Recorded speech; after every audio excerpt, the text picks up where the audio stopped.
welcome everyone to the chilly November 12th CU podcast, Tuesday, November 12th, alongside Ian Ferguson. Howdy. I'm Pat Contry. Oh boy, do we have a shindig of a podcast for you. I was trying to figure out what shindig meant.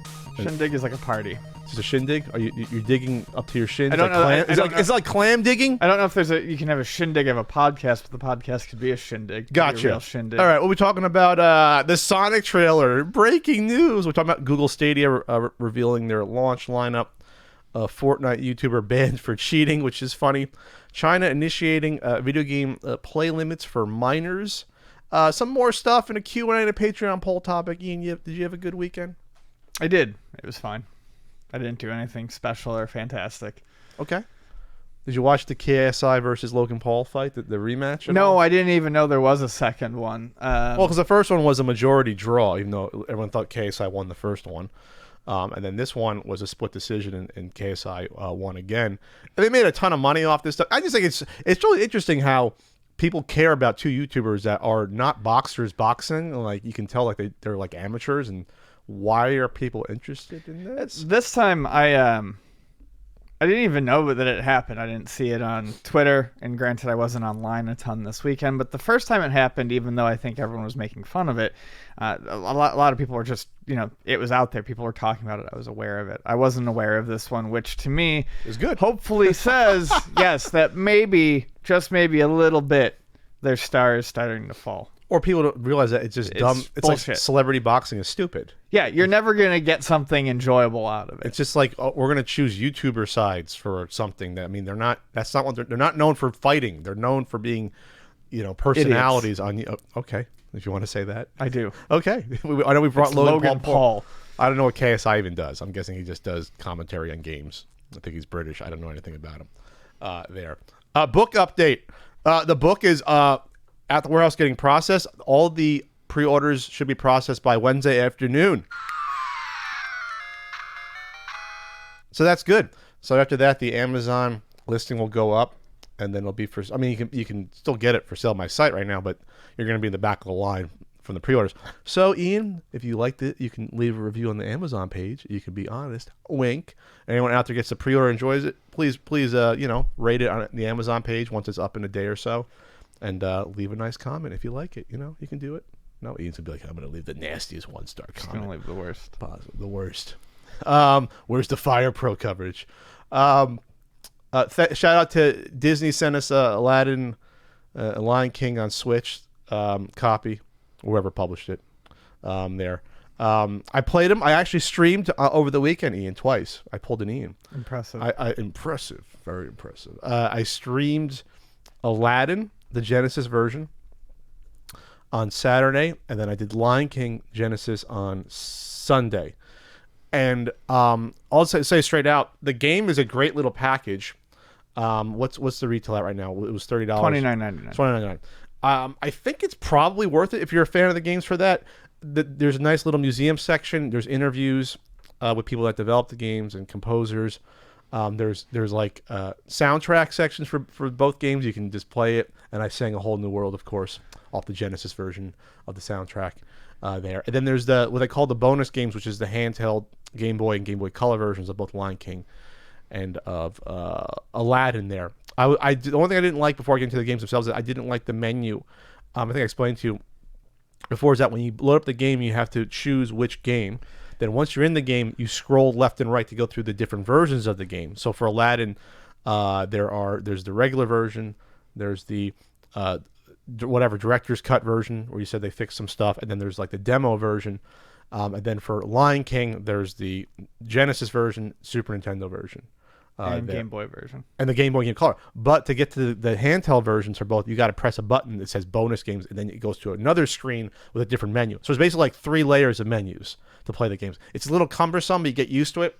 I liked Aladdin a lot. This is the first time I played through these games. The Aladdin was, obviously the animation was great. The music's good. You said you didn't play the director's cut version, right? Oh, no, I didn't realize. I played the regular one. Oh, okay. So, really enjoyable. The stage layouts were okay. It's a difficult game. I think what they probably fixed without telling me, there's some little gameplay mechanic stuff that's kind of glitchy on the game, especially when it comes to jumping.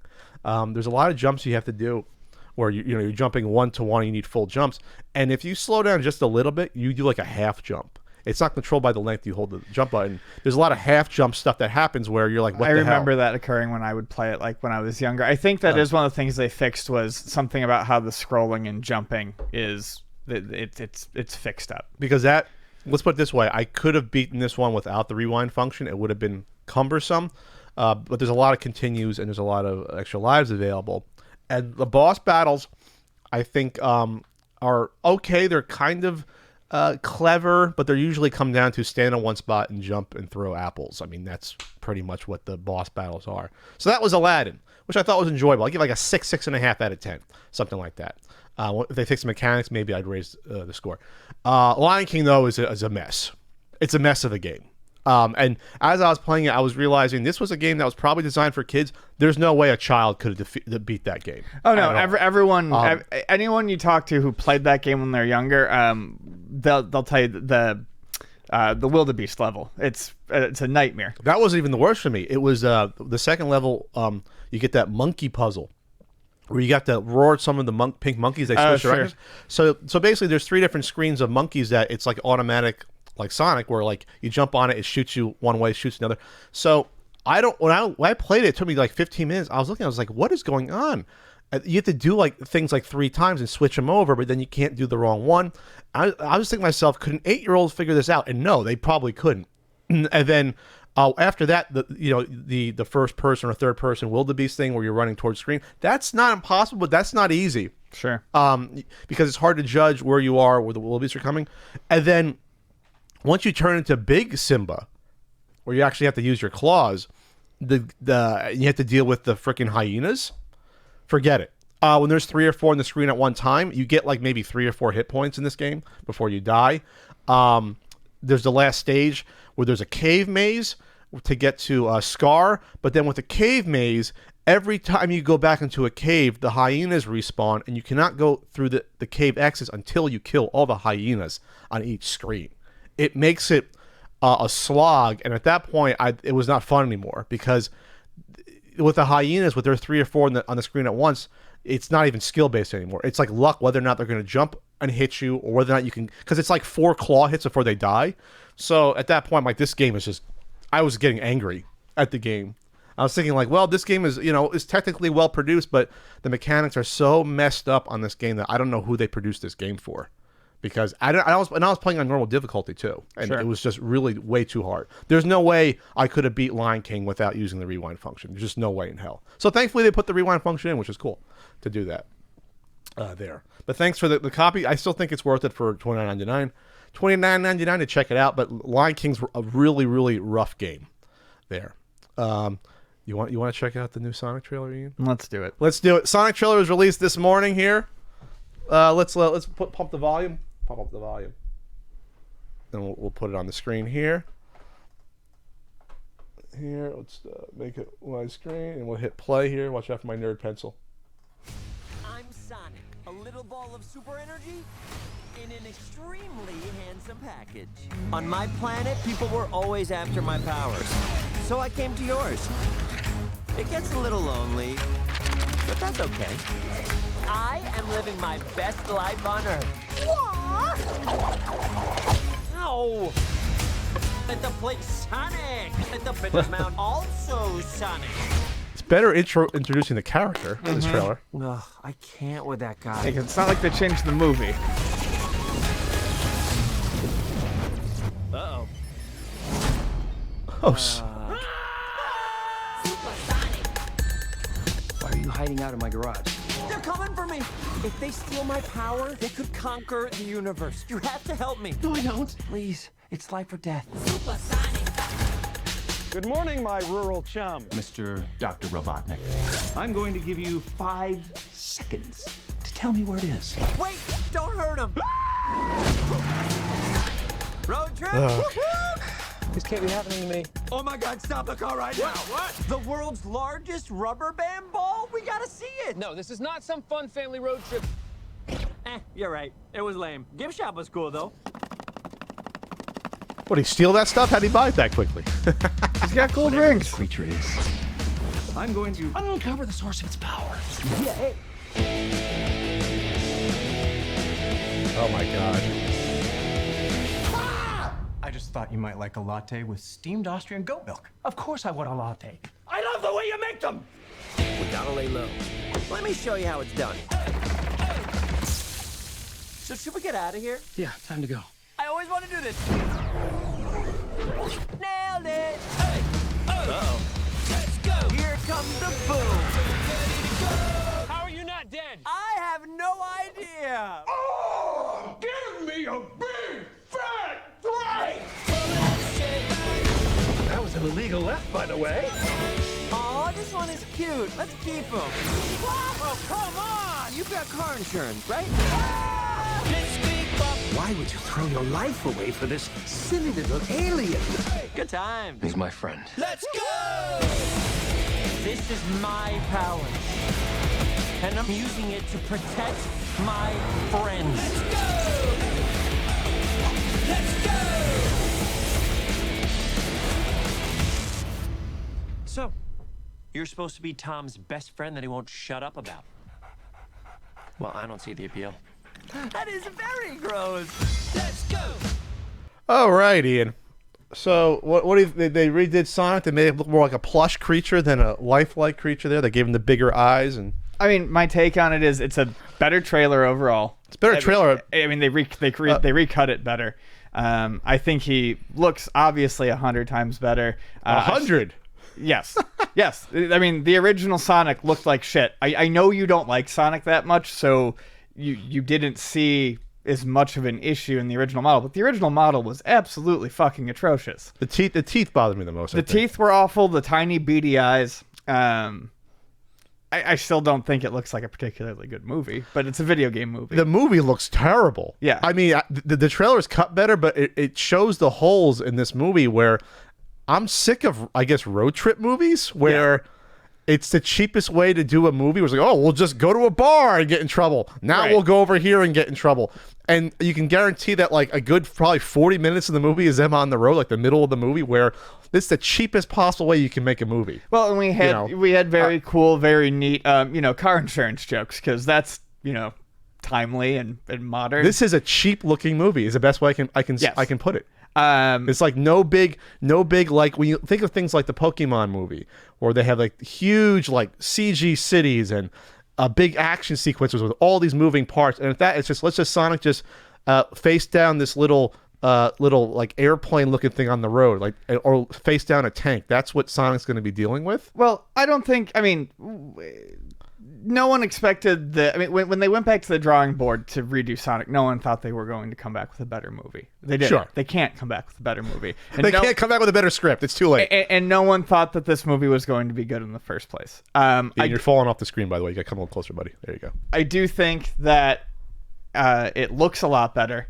and I don't think a lot of the people who are going to go see it care if the movie is particularly good or not. They want to see the character represented in some way, shape, or form.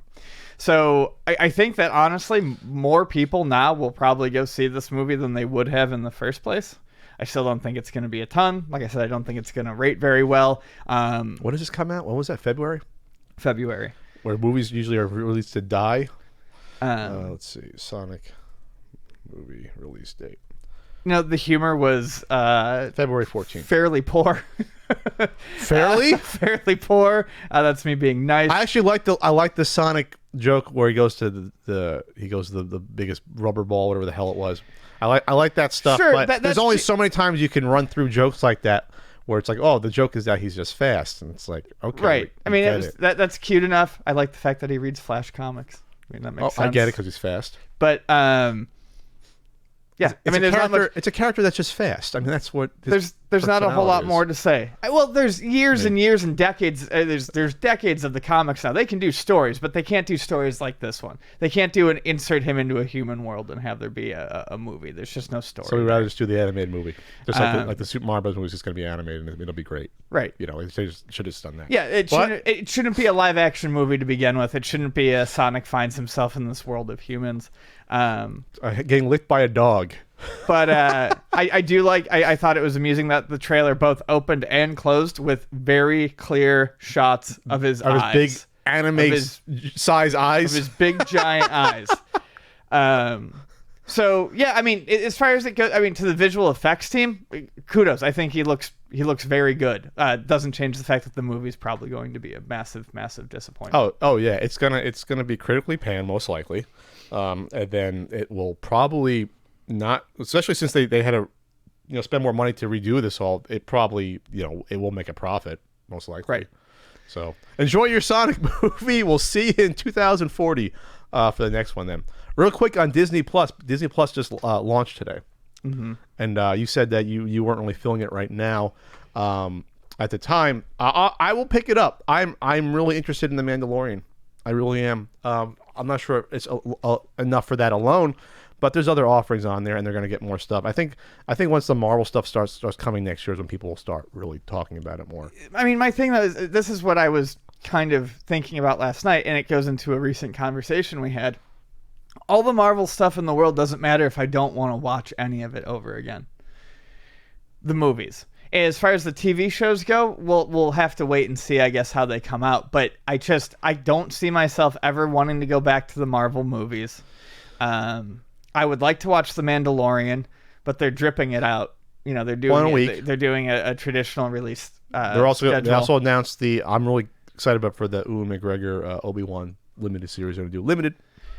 I mean, that's going back into a realm of Star Wars that I don't particularly care about anymore.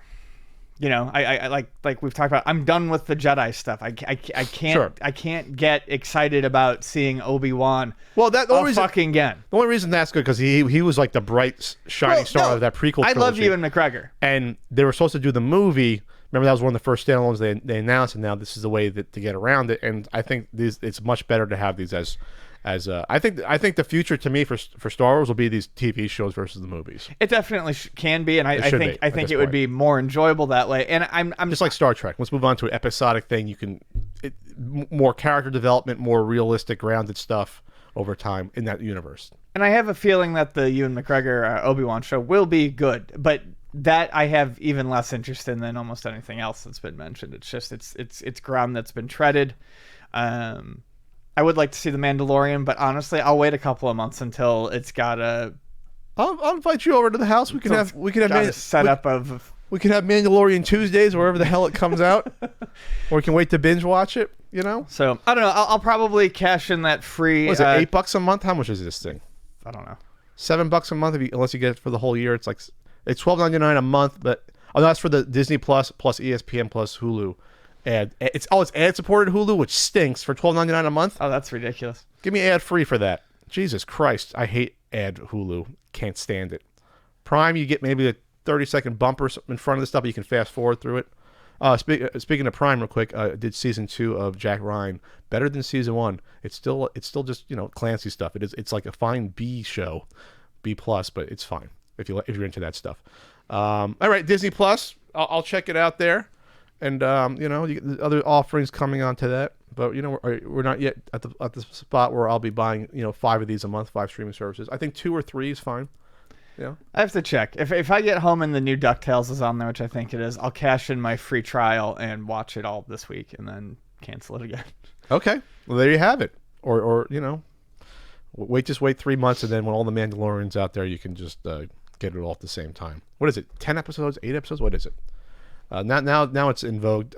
10 is fine. 8 to 10 episodes is fine for a standalone season. We don't need to do 13 like those Marvel series. Some of those should not have been 13 episodes. They really dragged some of those out. The Luke Cages and the first season of Jessica Jones should have been like 7 episodes. Well, especially when you're with something that's released weekly. I understand you want to commit to like a certain season length, especially if you were on TV. But that was the thing that always drove me nuts about the Netflix ones. There was no reason to have 13 episodes. You weren't filling a season. You didn't have 13 weeks of TV to fill. You had a day's worth of TV to fill because people binged the stuff. So you could have done 6 episodes. You could have done 8. I don't see how there was any benefit to them forcing 13 episodes out of so many of those, because so many of those would have been better as 8 episodes. Or even 10. Yeah. Cut 3 hours off of any of those, and they would have been much better. Absolutely. I think Jack Ryan was 8 episodes. Like that was perfect length for that. That's all you need. I couldn't imagine it being 5 more hours. Sure. Like I would have lost my mind. at that point. Plus, I mean, I think people, at least when you get older, you have less time to binge this stuff. I mean, I did Jack Ryan over 2.5 days, and that's not 8 hours, 45 or 50 minutes times 8. That's like 6.5 hours. I've never been able to binge anything. I feel dirty like 5 hours in. I'm like, I can do three in a row. 3 times 45 minutes. That's like, what is that? 2 hours, 15 minutes. I can do that. And I'm like, okay, I'm good there. And that's usually like late at night, and I fall asleep and have to rewind the next day. All right, so there you have it there. All right, anything else before we move on in our hodgepodge shindigging intro? no. Okay.